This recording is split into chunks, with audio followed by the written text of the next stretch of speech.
आप सभी को राम राम दोस्तों, स्वागत करता हूं मैं अपने YouTube चैनल कृपा रघुनाथ की पर। दोस्तों, मेरे हाथ में देखिए महाभारत है और आज हम महाभारत से कई सारे प्रसंगों को देखेंगे। जैसे द्रोणाचार्य की उत्पत्ति कब हुई थी, कैसे हुई थी, द्रोणाचार्य की जो पत्नी है कृपि और जो कृपाचार्य थे उनकी उत्पत्ति किस प्रकार हुई थी, महाराज द्रुपद और द्रोणाचार्य में दुश्मनी क्यों हो गई थी, इन सब का वृत्तांत महाभारत से हम देखेंगे कि महाभारत में किस तरीके से उसका वर्णन आया है। तो दोस्तों, अगर आप मेरे चैनल पे नए हैं तो मेरे चैनल को सब्सक्राइब कर दीजिए और आपको किसी भी महाभारत के किसी भी टॉपिक पे डाउट है तो आप मुझे कमेंट में बता सकते हैं, तो मैं आपको महाभारत से एज इट इज बताऊं। जन्मेजय पूछते हैं वैशंपायन जी से कि कृपाचार्य का जन्म किस प्रकार हुआ और किस तरह से उन्होंने अस्त्र शस्त्र की शिक्षा प्राप्त की, यह मुझे बताएं। तो वैशंपायन जी कहते हैं, महर्षि गौतम के शरद्वान गौतम नाम से प्रसिद्ध एक पुत्र थे। कहते हैं कि वे सरकंडों के साथ उत्पन्न हुए थे और उनकी बुद्धि धनुर्वेद में जितनी लगती थी उतनी वेदों के अध्ययन में नहीं। जैसे अन्य ब्रह्मचारी तपस्या पूर्वक वेदों का ज्ञान प्राप्त करते हैं, उसी प्रकार उन्होंने तपस्या युक्त होकर संपूर्ण अस्त्र शस्त्र का ज्ञान प्राप्त किया। वे धनुर्वेद में पारंगत तो थे ही, उनकी तपस्या भी बड़ी भारी थी। इससे गौतम ने देवराज इंद्र को अत्यंत चिंता में डाल दिया था। तब देवराज ने जानपदी नाम की एक देवकन्या को उनके पास भेजा और यह आदेश दिया कि तुम शरद्वान की तपस्या में विघ्न डालो। वह जानपदी शरद्वान के रमणीय आश्रम पर जाकर धनुष बाण धारण करने वाले गौतम को लुभाने लगी। गौतम ने एक वस्त्र धारण करने वाली उस अप्सरा को वन में देखा और संसार में उसके सुंदर शरीर की कहीं तुलना नहीं थी। उसे देखकर शरद्वान के नेत्र प्रसन्नता से खिल उठे। उनके हाथों से धनुष और बाण छूटकर पृथ्वी पर गिर पड़े। तब उसकी ओर देखने से उनके शरीर में कंप हो आया। शरद्वान ज्ञान में भी बहुत बढ़े चढ़े थे और उनमें तपस्या की भी प्रबल शक्ति थी। अतः वे महाप्राज्ञ मुनि अत्यंत धीरता पूर्वक अपनी मर्यादा में स्थित रहे। लेकिन उनके मन में जो सहसा विकार देखा गया, इससे उनका वीरस्खलन हो गया और उन्हें इस बात का भान भी नहीं हुआ। वे मुनि बाण सहित धनुष, काला मृगचर्म और वह आश्रम और वह अप्सरा सब को वहीं छोड़कर वहां से चल दिए। उनका वह वीर सरकंडे के समुदाय पर गिर पड़ा और गिरने से वह दो भागों में बट गया। तदनंतर गौतम नंदन शरद्वान के उस वीर से एक पुत्र और एक कन्या की उत्पत्ति हुई। उस दिन दैवेच्छा से राजा शांतनु वन में शिकार खेलने आए थे। उनके किसी सैनिक ने वन में उन युगल संतानों को देखा। वहां बाण सहित धनुष और काला मृग चर्म देखकर उसने यह जान लिया कि ये दोनों किसी धनुर्वेद के पारंगत विद्वान ब्राह्मण की संतानें हैं। ऐसा निश्चय होने पर उसने राजा को वे दोनों बालक और बाण सहित धनुष दिखाया। राजा उन्हें देखते ही कृपा के वशीभूत हो गए और उन दोनों को साथ ले अपने घर आ गए। वे किसी के पूछने पर यही परिचय देते कि ये दोनों मेरी ही संतानें हैं। प्रतीप नंदन संतनु ने शरद्वान के उन दोनों बालकों का पालन पोषण किया और यथा समय उन्हें सब संस्कारों से संपन्न किया। गौतम शरद्वान भी उस आश्रम से अन्यत्र जाकर धनुर्वेद के अभ्यास में तत्पर रहने लगे। राजा संतनु ने यह सोचकर कि मैंने इन बालकों को कृपा पूर्वक पाला पोसा है, उन दोनों के वे ही नाम रख दिए, कृप और कृपी। राजा के द्वारा पालित हुई अपनी दोनों संतानों का हाल गौतम ने तपोबल से जान लिया और वहां गुप्त रूप से आकर अपने पुत्र को गोत्र आदि सब बातों का पूरा परिचय दे दिया। 4 प्रकार के धनुर्वेद, नाना प्रकार के शास्त्र तथा उन सब के गूढ़ रहस्य का भी पूर्ण रूप से उसको उपदेश दिया। इससे कृप थोड़े ही समय में धनुर्वेद के उत्कृष्ट आचार्य हो गए। यह जो कृपी नाम की कन्या है, इसी से द्रोणाचार्य का विवाह होता है। धृतराष्ट्र के महारथी पुत्र पांडव, यादव सब ने उन्हीं कृपाचार्य से धनुर्वेद का अध्ययन किया। वृषणवंशी तथा भिन्न भिन्न देशों से आए हुए अन्य नरेश भी उनसे धनुर्वेद की शिक्षा लेते थे।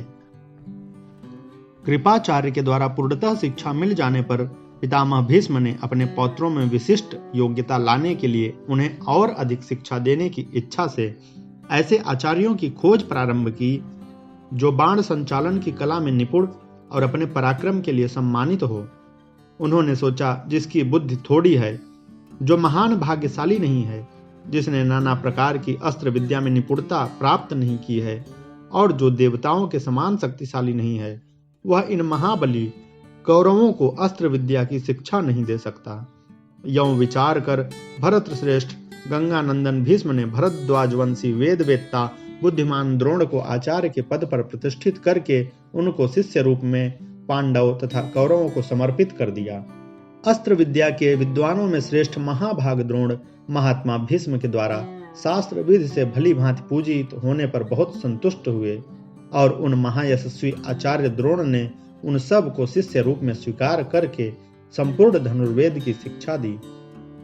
तब जन्मेजय पूछते हैं कि ब्राह्मण द्रोणाचार्य की उत्पत्ति कैसे हुई और उन्होंने किस प्रकार अस्त्र शस्त्र की विद्या प्राप्त की और वे कुरु देश में कैसे आए और वे महापराक्रमी द्रोण किसके पुत्र थे।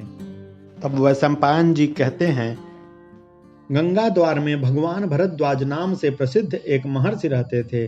वे सदा अत्यंत कठोर व्रतों का पालन करते थे। एक दिन उन्हें एक विशेष प्रकार की यज्ञ का अनुष्ठान करना था, इसलिए वे भरद्वाज मुनि महर्षियों को साथ लेकर गंगा जी में स्नान करने के लिए गए।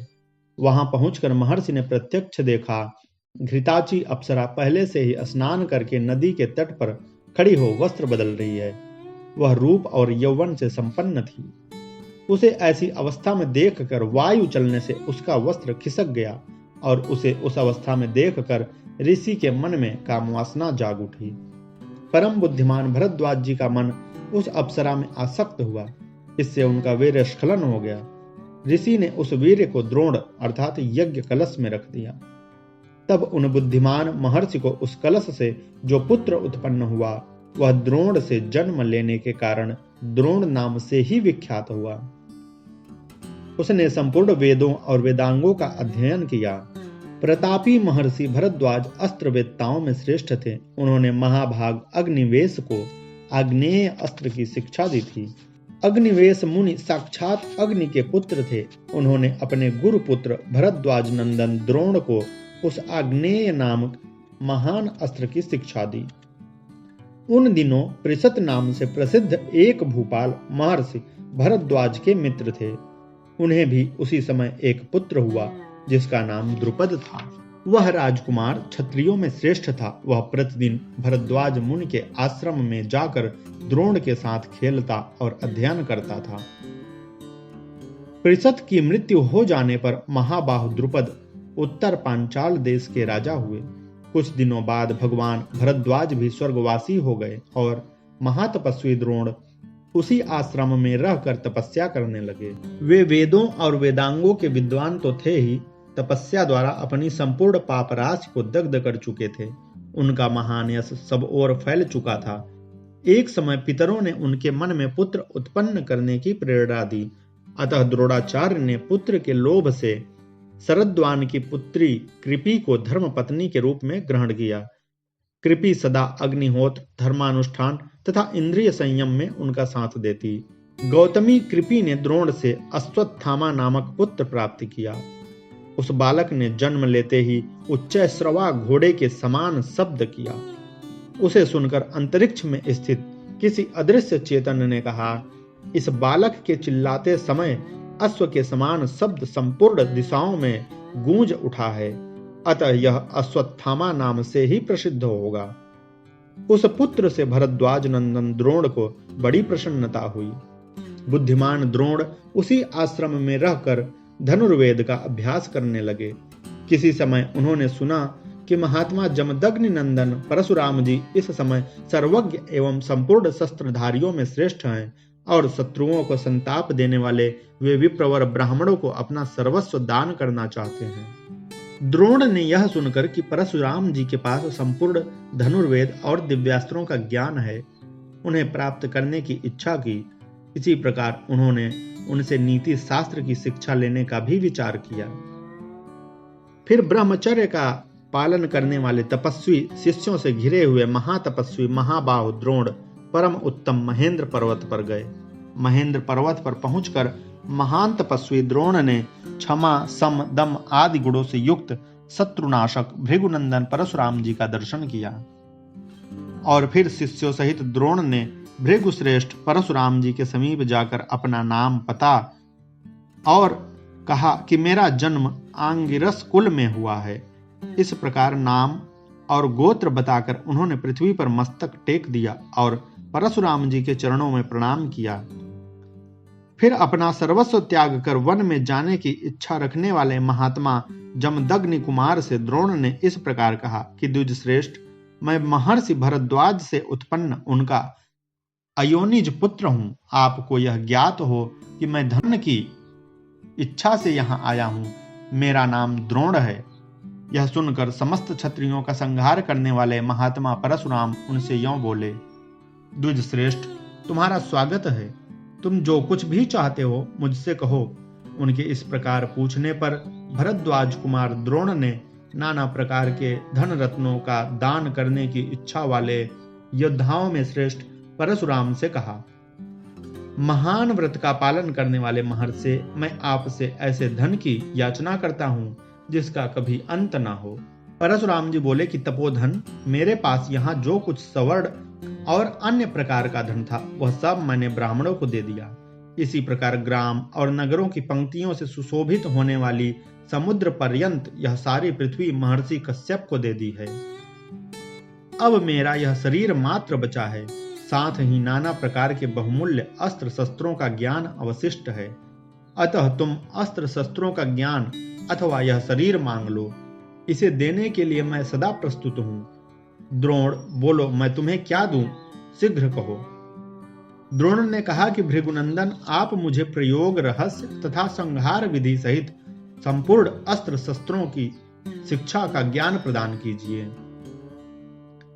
तब तथास्तु कहकर भृगुवंशी परशुराम जी ने द्रोण को संपूर्ण अस्त्र शस्त्र प्रदान किए और व्रत सहित संपूर्ण धनुर्वेद का भी उपदेश किया। वह सब ग्रहण करके द्विजश्रेष्ठ द्रोण अस्त्र विद्या के पूरे पंडित हो गए और फिर प्रसन्न होकर अपने प्रिय सखा द्रुपद के पास गए। प्रतापी द्रोण राजा द्रुपद के यहां जाकर उनसे इस प्रकार बोले, तुम्हें ज्ञात होना चाहिए कि मैं तुम्हारा मित्र द्रोण हूं और यहां तुमसे मिलने आया हूं। मित्र द्रोण के इस प्रकार प्रेम पूर्वक कहे जाने पर पांचाल देश के नरेश द्रुपद उनकी इस बात को सह न सके। क्रोध और अमर्ष से उनकी भौहें टेढ़ी हो गई, आंखों में लाली छा गई। धन और ऐश्वर्य के मद से उन्मत्त होकर वे राजा द्रोण से यों बोले। द्रुपद ने कहा कि ब्राह्मण, तुम्हारी बुद्धि सर्वथा संस्कार शून्य अपरिपक्व है। तुम्हारी यह बुद्धि यथार्थ नहीं है, तभी तो तुम धृष्टता पूर्वक मुझसे कह रहे हो कि राजन मैं तुम्हारा सखा हूं। अरे मूढ़, बड़े बड़े राजाओं की तुम्हारे जैसे श्रीहीन और निर्धन मनुष्यों के साथ कभी मित्रता नहीं होती। समय के अनुसार मनुष्य ज्यों-ज्यों बूढ़ा होता है त्यों ही त्यों उसकी मैत्री भी क्षीण होती चली जाती है। पहले तुम्हारे साथ जो मेरी मित्रता थी वह सामर्थ्य को लेकर थी। उस समय मैं और तुम दोनों समान शक्तिशाली थे। लोक में किसी भी मनुष्य के हृदय में मैत्री अमिट होकर नहीं रहती। समय एक मित्र को दूसरे से विलग कर देता है अथवा क्रोध मनुष्य को मित्रता से हटा देता है। इस प्रकार छीड़ होने वाली मैत्री का भरोसा न करो। हम दोनों एक दूसरे के मित्र थे, इस भाव को हृदय से निकाल दो। द्विजश्रेष्ठ, तुम्हारे साथ पहले जो मेरी मित्रता थी वह साथ साथ खेलने और अध्ययन करने आदि स्वार्थ को लेकर हुई थी। सच बात तो यह है कि दरिद्र मनुष्य धनवान का, मूर्ख विद्वान का और कायर शूरवीर का सखा नहीं हो सकता। अतः पहले की मित्रता की क्या भरोसा करते हो? जिनका धन समान है, जिनकी विद्या एक सी है, उन्हीं में विवाह और मैत्री का संबंध हो सकता है। हृष्ट पुष्ट और दुर्बल में अर्थात धनवान और निर्धन में कभी मित्रता नहीं हो सकती। जो श्रोत्रिय नहीं है वह श्रोत्रिय का मित्र नहीं हो सकता। जो रथी नहीं है वह रथी का सखा नहीं हो सकता। इसी प्रकार जो राजा नहीं है वह किसी राजा का मित्र कदापि नहीं हो सकता। फिर तुम पुरानी मित्रता का क्यों स्मरण करते हो? राजा द्रुपद के यों कहने पर प्रतापी द्रोण क्रोध से जल उठे और 2 घड़ी तक गहरी चिंता में डूबे रहे। वे बुद्धिमान तो थे ही, पांचाल नरेश से बदला लेने के विषय में मन ही मन कुछ निश्चय करके कौरवों की राजधानी हस्तिनापुर में चल दिए। हस्तिनापुर में पहुंचकर द्विजश्रेष्ठ द्रोण गौतम गोत्रीय कृपाचार्य के घर में गुप्त रूप से निवास करने लगे। वहां उनके पुत्र शक्तिशाली अश्वत्थामा कृपाचार्य के बाद पांडवों को स्वयं ही अस्त्र विद्या की शिक्षा देने लगे, किंतु लोग उन्हें पहचान न सके। इस प्रकार द्रोण ने वहां अपने आप को छिपाए रखकर कुछ काल तक निवास किया। एक दिन कौरव पांडव सभी वीर कुमार हस्तिनापुर से बाहर निकलकर बड़ी प्रसन्नता के साथ मिलकर वहां गुल्ली डंडा खेलने लगे। उस समय खेल में लगे हुए उन कुमारों की वह बीटा अर्थात गुल्ली कुएं में गिर पड़ी। तब वे उस बीटा को निकालने के लिए बड़ी तत्परता के साथ प्रयत्न में लग गए, परंतु उसे प्राप्त करने का कोई भी उपाय उनके ध्यान में नहीं आया। इस कारण लज्जा से नतमस्तक होकर वे एक दूसरे की ओर देखने लगे और गुल्ली निकालने का कोई उपाय न देखकर अत्यंत उत्कंठित हो गए। इसी समय उन्होंने एक श्याम वर्ण के ब्राह्मण को थोड़े ही दूर पर बैठे देखा, जो अग्निहोत्र करके किसी प्रयोजन से वहां रुके हुए थे। वे आपत्तिग्रस्त जान पड़ते थे। उनके सिर के बाल सफेद हो गए थे और शरीर अत्यंत दुर्बल था। उन महात्मा ब्राह्मण को देखकर वे सभी कुमार उनके पास गए और उन्हें घेर कर खड़े हो गए। उनका उत्साह भंग हो गया था, कोई काम करने की इच्छा नहीं होती थी, मन में भारी निराशा भर गई थी। पराक्रमी द्रोण यह देखकर कि इन कुमारों का अभिष्ट कार्य पूर्ण नहीं हुआ है, ये उसी प्रयोजन से मेरे पास आए हैं, उसी समय मंद मुस्कुराहट के साथ बड़े कौशल से बोले कि अहो, तुम लोगों के क्षत्रिय बल को धिक्कार है और तुम लोगों की इस अस्त्र विद्या विषयक को भी धिक्कार है, क्योंकि तुम लोग भरत वंश में जन्म लेकर भी कुएं में गिरी हुई गुल्ली को नहीं निकाल पाते हो। देखो, मैं तुम्हारी गुल्ली अपनी इस अंगूठी दोनों को सींकों से निकाल सकता हूं, तुम लोग मेरी जीविका की व्यवस्था करो। ऐसा कहकर उन कुमारों से शत्रुओं का दमन करने वाले द्रोण ने उस निर्जल कुएं में अपनी अंगूठी डाल दी। और उसी समय कुंती नंदन युधिष्ठिर ने द्रोण से कहा कि ब्राह्मण, आप कृपाचार्य की अनुमति ले सदा यहीं रहकर भिक्षा प्राप्त करें। उनके यों कहने पर द्रोण ने हंसकर उन भरतवंशी राजकुमारों से कहा, ये मुट्ठी भर सींके हैं जिन्हें मैंने अस्त्र मंत्र के द्वारा अभिमंत्रित किया है। तुम लोग इसका बल देखो जो दूसरों में नहीं है। मैं पहले एक सींक से उस गुल्ली को बींध दूंगा, फिर दूसरी सींक से उस पहली सींक को बींधूंगा। इसी प्रकार दूसरी को तीसरे से बांधते हुए अनेक सींकों का संयोग होने से मुझे गुल्ली मिल जाएगी। द्रोण ने जैसा कहा था वह सब कुछ अनायास कर दिखाया। यह अद्भुत कार्य देखकर उन कुमारों के नेत्र आश्चर्य से खिल उठे। इस बात को अत्यंत आश्चर्य मानकर वे इस प्रकार बोले, ब्राह्मण से अब आप शीघ्र ही इस अंगूठी को भी निकाल दीजिए। तब महायशस्वी द्रोण ने धनुष बाण लेकर बाण से उस अंगूठी को भी बींध दिया और उसे ऊपर निकाल दिया। शक्तिशाली द्रोण ने इस प्रकार कुएं से बाण सहित अंगूठी निकालकर उन आश्चर्यचकित कुमारों के हाथ में दे दी। तब उन कुमारों ने द्रोण से कहा कि हम आपको प्रणाम करते हैं, यह अद्भुत अस्त्र कौशल और किसी में नहीं है। आप कौन हैं, किसके पुत्र हैं, यह हम जानना चाहते हैं, और बताइए हम लोग आपकी क्या सेवा कर सकते हैं। कुमारों के इस प्रकार कहने पर द्रोण बोले कि तुम सब लोग भीष्म जी के पास जाकर मेरे रूप और गुणों का परिचय दो। वे महातेजस्वी भीष्म जी ही मुझे इस समय पहचान सकते हैं। बहुत अच्छा कहकर वे कुमार भीष्म जी के पास गए और ब्राह्मण की सब बातों को उन्होंने यथापूर्वक भीष्म जी से कह सुनाया। भीष्म जी ने सोचा कि यह द्रोणाचार्य ही इन कुमारों के उपयुक्त गुरु हो सकते हैं, और भीष्म जी स्वयं ही आकर उन्हें सत्कार पूर्वक घर ले गए। तब वहां शस्त्रधारियों में श्रेष्ठ भीष्म ने बड़ी बुद्धिमता के साथ द्रोणाचार्य से उनके आगमन का कारण पूछा, और द्रोण ने वह सब कारण इस प्रकार निवेदन किया।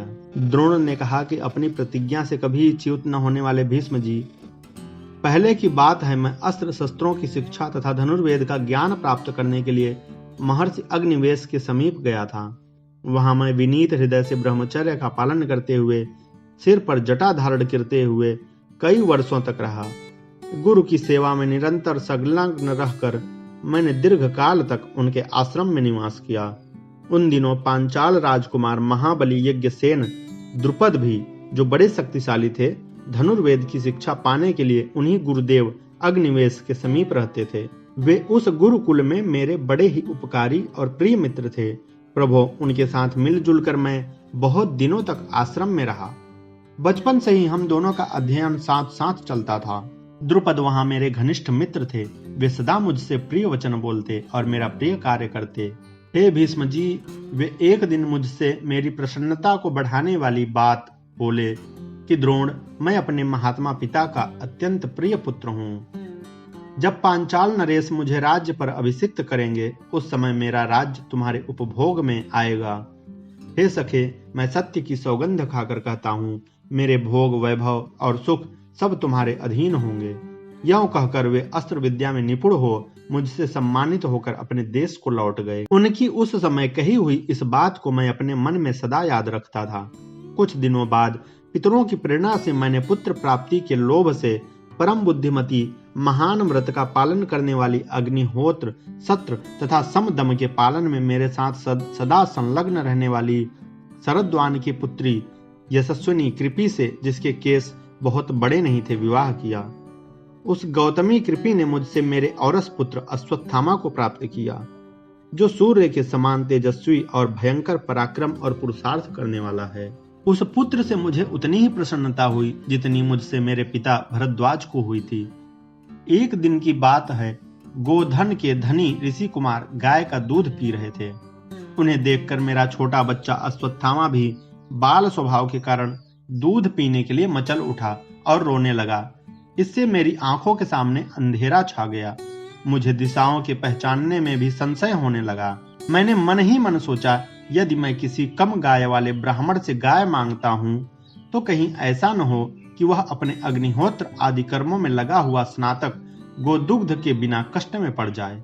अतः जिसके पास बहुत सी गौवें हो, उसी से धर्मानुकूल विशुद्ध दान लेने की इच्छा रखकर मैंने उस देश में कई बार भ्रमण किया। हे गंगानंदन, एक देश से दूसरे देश में घूमने पर भी मुझे दूध देने वाली कोई गाय न मिल सकी। मैं लौट कर आया तो देखता हूँ कि छोटे छोटे बालक आटे के पानी से अश्वत्थामा को ललचा रहे हैं और वह अज्ञान मोहित बालक उस आटे के जल को पीकर मारे हर्ष के फूला नहीं समाता और यह कहता हुआ उठकर नाच रहा है कि मैंने दूध पी लिया। हे कुरुनंदन, बालकों से घिरे हुए अपने पुत्र को इस प्रकार नाचते और उसकी हंसी उड़ाई जाती देख मेरे मन में बड़ा क्षोभ हुआ। उस समय कुछ लोग इस प्रकार कह रहे थे कि इस धनहीन द्रोण को धिक्कार है, जो धन का उपार्जन नहीं करता, जिसका बेटा दूध की लालसा से आटा मिला हुआ जल पीकर आनंद मग्न हो, यह कहता हुआ नाच रहा है कि मैंने भी दूध पी लिया। इस प्रकार की बातें करने वाले लोगों की आवाज मेरे कानों में पड़ी तो मेरी बुद्धि स्थिर न रह सकी और मैं स्वयं ही अपने आप की निंदा करता हुआ मन ही मन इस प्रकार सोचने लगा कि मुझे दरिद्र जानकर पहले से ही ब्राह्मणों ने मेरा साथ छोड़ दिया। मैं धनाभाव के कारण निंदित होकर उपवास भले ही कर लूंगा, परंतु धन के लोभ से दूसरों की सेवा, जो अत्यंत पापपूर्ण कर्म है, कदापि नहीं कर सकता। हे भीष्म जी, ऐसा निश्चय करके मैं अपने प्रिय पुत्र और पत्नी को साथ लेकर पहले के स्नेह और अनुराग के कारण राजा द्रुपद के यहाँ गया। मैंने सुन रखा था कि द्रुपद का राज्याभिषेक हो चुका है, अतः मैं मन ही मन अपने को कृतार्थ मानने लगा और बड़ी प्रसन्नता के साथ राज सिंहासन पर बैठे हुए अपने प्रिय सखा के समीप गया। उस समय मुझे द्रुपद की मैत्री और उनकी कही हुई पूर्वोक्त बातों का बारंबार स्मरण हो आता था। मैं द्रुपद के पास पहुंचने पर उनसे मित्र की भांति ही मिला, परंतु द्रुपद ने मुझे नीच मनुष्य के समान समझकर उपहास करते हुए इस प्रकार कहा कि ब्राह्मण, तुम्हारी बुद्धि अत्यंत असंगत एवं अशुद्ध है। तभी तो तुम मुझसे यह कहने की धृष्टता कर रहे हो कि राजन, मैं तुम्हारा सखा हूँ। समय के अनुसार मनुष्य ज्यों-ज्यों बूढ़ा होता है, त्यों-त्यों उसकी मैत्री भी क्षीण होती चली जाती है।